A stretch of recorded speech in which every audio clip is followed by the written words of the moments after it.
θυμάμαι πότε σταμάτησα να γελάω. Ίσως την πρώτη φορά που μου είπε «Φταίς εσύ». Ίσως την πρώτη φορά που δεν απάντησα. Έτσι αρχίζει. Όχι με χτυπήματα. Με λέξεις.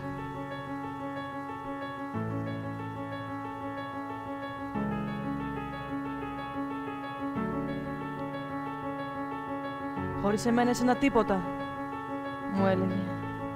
Κι εγώ το πίστεψα. Έκλειναν τα μάτια και έλεγα «Είναι αγάπη. Αγάπη που πονάει είναι».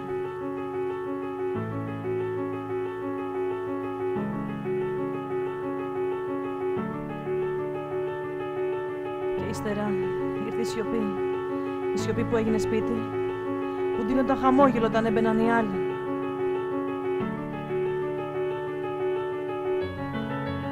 Δεν ήθελα να το πω σε κανένα. Ντρεπόμουν. Μα πώς να πεις ότι κοιμάσαι δίπλα στο φόβο σου.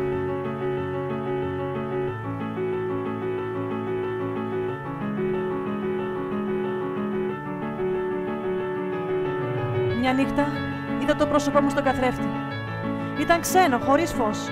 Και εκεί κατάλαβα. Δεν ήμουν εγώ που έσπαγα. Ήταν ο καθρέφτης της ζωής που μου είχαν φτιάξει οι άλλοι.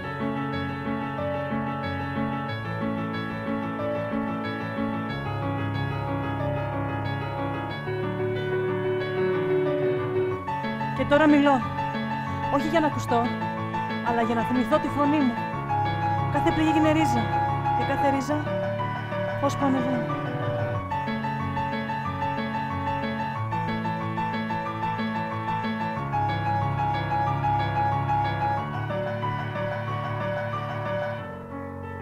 Δεν είμαι πια φόβος. Είμαι φλόγα. Ό,τι με έκαιγε τώρα με φωτίζει. Δεν σωπαίνω πια να αντέξω. Σωπαίνω μόνο για να ακούς τη ζωή να αρχίζει.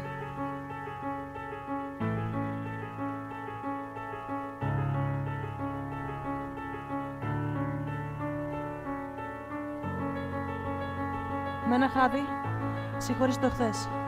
Με μία ανάσα ξαναγέννησα το όνομά μου. Δεν ψάχνω πια τον ήλιο. Τον κρατώ μέσα μου.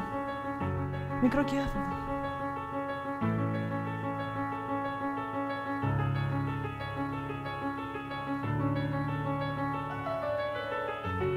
Η σκιά μου χορεύει τώρα δίπλα μου. Δεν είναι φόβος, είναι μνήμη. Και κάθε βήμα μου γράφει καινούρια. Εκεί που κάποτε υπήρχε σιωπή.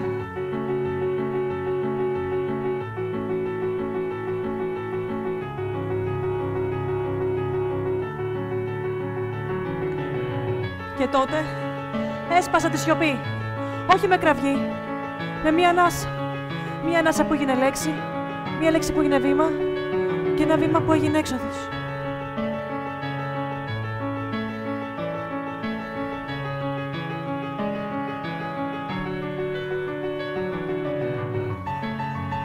Δεν ήταν εύκολο. Ο φόβος μένει. Αλλά τώρα ξέρω κάτι που τότε δεν ήξερα. Καμία αγάπη δεν πονάει έτσι, καμία γυναίκα δεν ξαφοβάται και καμία σιωπή δεν πρέπει να μένει σιωπή.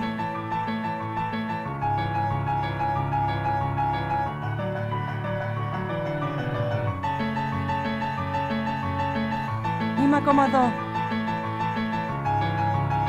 Αναπνέω. Και η ανάσα μου είναι φωνή για όσοι δεν μίλησαν ακόμα.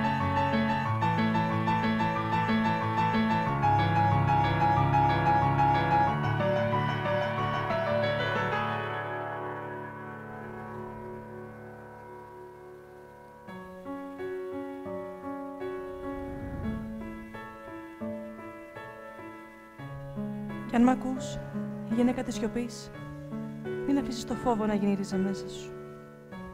Μέσα σου κυλάει θάλασσα, άγρια, αληθινή, ανίκητη. Αφήσε την να μιλήσει, να σηκώσει κύμα. Γιατί κάθε φορά που μια γυναίκα σηκώνεται, ο κόσμος αναπνέει λίγο πιο ελεύθερα.